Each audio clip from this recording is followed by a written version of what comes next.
everybody. Thank you for coming and welcome to the third in the series of Health, Wealth and Green Living, hosted by Herefordshire Green Links and the Chamber of Commerce, supported by Herefordshire Council.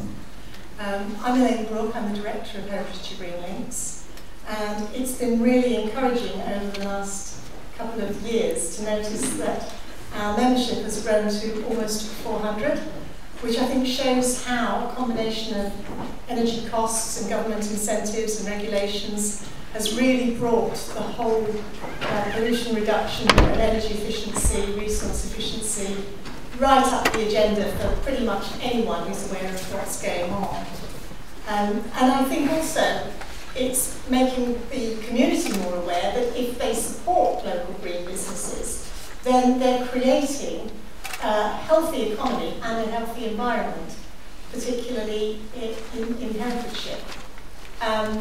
This year we're very pleased that the Secretary of State for Business, Innovation and Skills, Vince Cable, has accepted our invitation to come and engage in a dialogue about what green business is doing and possibilities of government support for green business, particularly the SMEs at a local level. So now I'd like to hand you over to our MP, Jessie Norman, who's going to introduce Dr. Cable, and to Mike Ashton, who's the CEO of the Chamber of Commerce, who's going to chair the question and answer session. Thank you.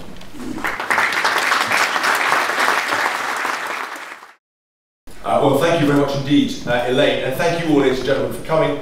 I am very, very honoured to be involved in getting Vince Cable back to Hereford. As you will know, ladies and gentlemen, there are few politicians who A, think deeply and B, speak their mind. Both good Herefordian traits. And so it is in that spirit that I'm absolutely delighted on your behalf to welcome him to the stage, and I'm sure you'll want to join me in giving him a great Herefordshire welcome. Thank you very much indeed.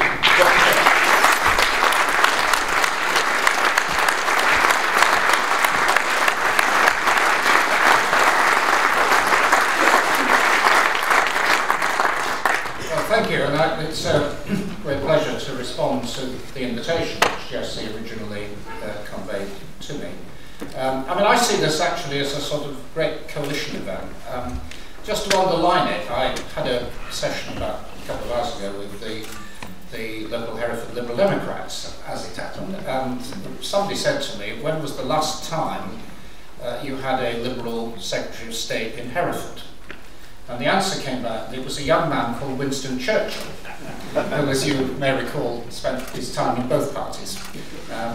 But I'd also like to commend Jessie as well. He's a very good, solid member of the coalition, and really not just supporting it, but actually contributing in a very constructive way, intellectually, with ideas. I sometimes find I'm getting slightly out on a limb when I talk about the need for business to be responsible. I tend to get lambasted by the Daily Telegraph and others for saying such things. Of course I want business to be profitable, but I also want it to be responsible. And then I found that Jessie's been even more radical than I have, so it provides a great deal of comfort when I find myself in that position. But I've just been asked not to make a long speech. I don't want to do that. We're here to answer questions. But I'll just speak for 7 or 8 minutes, and I have 3 simple points I want to make. The first is about the overall state of the economy, so we don't forget that. We're dealing with a context here. Secondly, to make the point which must be obvious to many of you, but isn't universally accepted, that the economy and the environment are not opposites, they're not antagonistic, they're actually complementary. And then thirdly, say a little bit about what this government is trying to do on the environmental front. Now, in terms of the economy, I use a slightly hackneyed metaphor, but I think it's the best one I've encountered. That three years ago, well, it's at the end of 2008, the British economy suffered what I describe as the economic equivalent of a heart attack. It was a sort of massive shock. And it was particularly, of course it wasn't just a British problem, but it was particularly severe in the UK because of the scale and importance of our banking sector, and then when you had a major financial collapse, it affected the rest of the economy in a very, very serious way.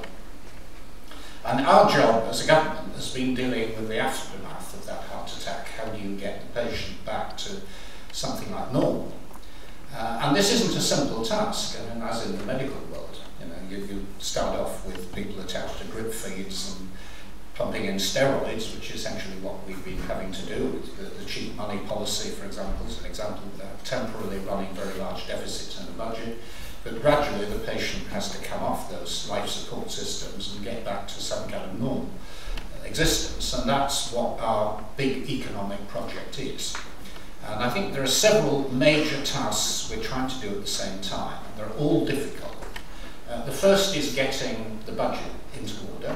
We can't do anything unless we have confidence in our economy. We inherited the biggest budget deficit of any major country. We're gradually trying to work it down. It's hard work, it's painful, it's unpopular because you're not able to cut people's taxes as much as they want. You're having to take a slice out of public spending. My own department's anti-budget spending about 25%. Anybody who's run a business will know that kind of scale of cuts is not easy or popular. Secondly, we're trying to turn around the banking system, which collapsed on parts of it in a very damaging way. The banks have been stabilised, they're no longer at risk of collapse, but they're not performing their economic function, which is taking your savings and putting them into productive investment. That isn't working properly. They're trying all kind of expedients to make it work better, but it's a long-term project. And then the third thing we're trying to do, on top of all those, is to sort of reshape, rebalance the economy. There's a lot of jargon around this, but trying to shift from being an economy that depends on people consuming lots and supported by a lot of borrowing, overdrafts, to an economy where the drivers are exports, looking outwards, particularly to the big emerging markets, and businesses investing. And it's not just stimulating a bit of growth, and governments can do that, but it's actually a form of growth that is sustainable, and sustainable in an economic way as well as in an environmental way. Now, each of those three tasks is mammoth, major, and quite long term, but I think we're beginning to see progress on each of them. The most recent surveys suggest that confidence is coming back, but I don't pretend that there is any magic solution or that this is going to happen overnight. So that's my first comment. The second is I've never seen a fundamental conflict between pursuing a successful economy and pursuing environmental objectives. And let me just try and explain that in personal terms. About 25 years ago, I got involved in something called the Brundtland Commission, which produced the definition and the whole idea of sustainable development. And shortly after that, got involved in writing what I think was the first ever major intergovernmental report on climate change. That was for the Commonwealth Conference in 1988, I think it was. Mrs. Thatcher was actually one of the people who was like that and took it on and felt identified with this big future issue that was coming. And then shortly afterwards, I joined Shell, the oil and gas company. Now, some people would say, well, isn't that a contradiction?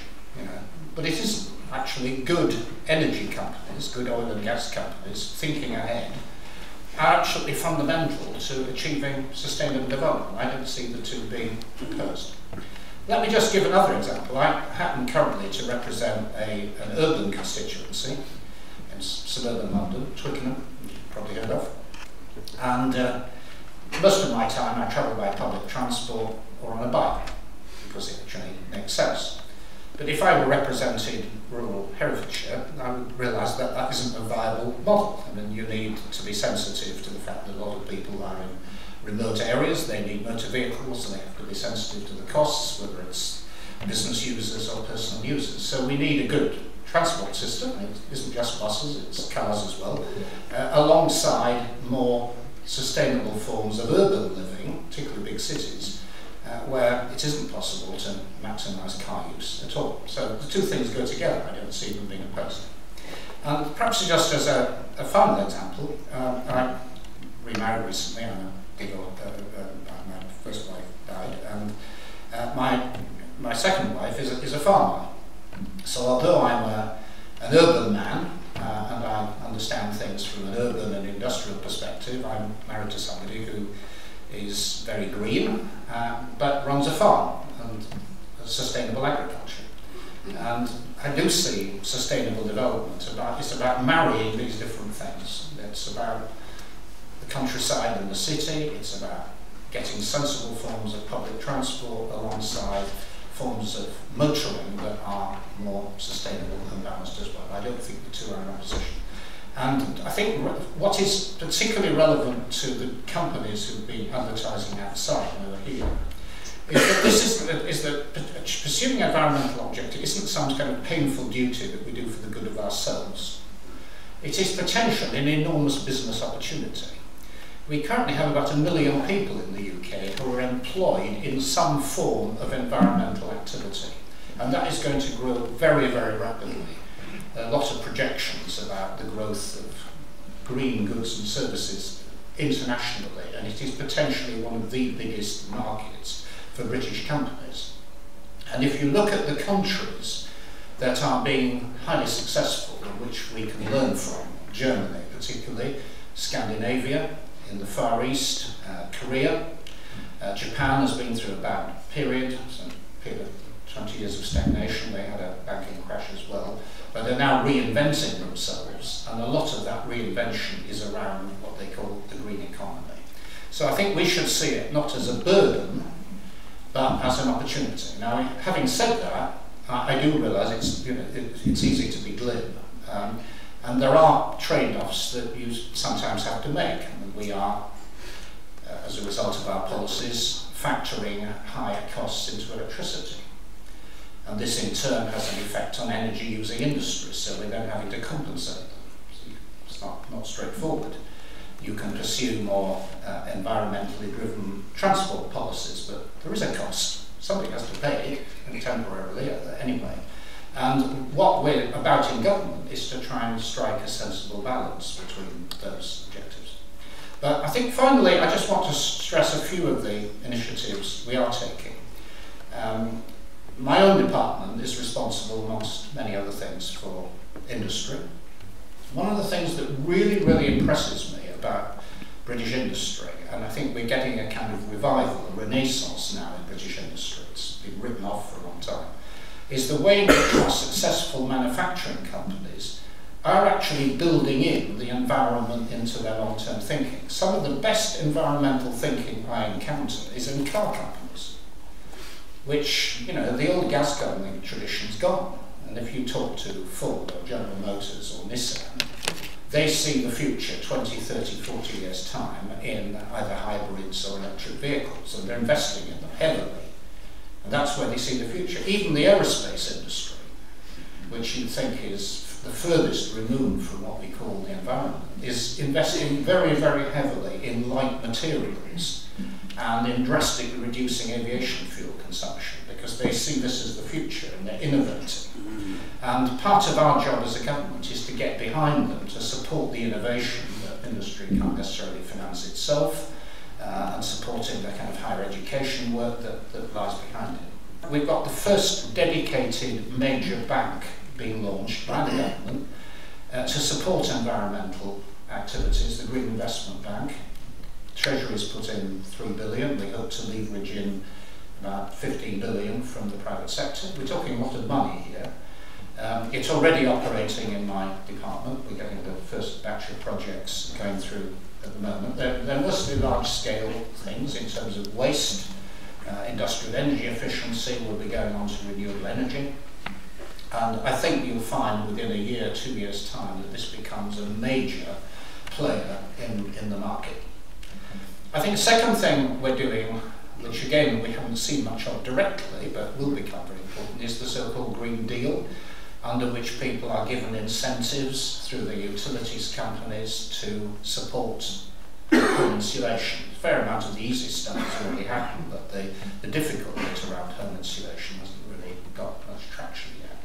And I think when the Green Deal programme gets underway, you will have a very strong environmentally driven programme which gets to almost every household in the country, potentially. So that's what I want to say. I'm sorry I've gone a little bit beyond my 7 minutes, but I hope that sets the stage for what I hope will be a good series of exchanges with your audience. Thank you very much.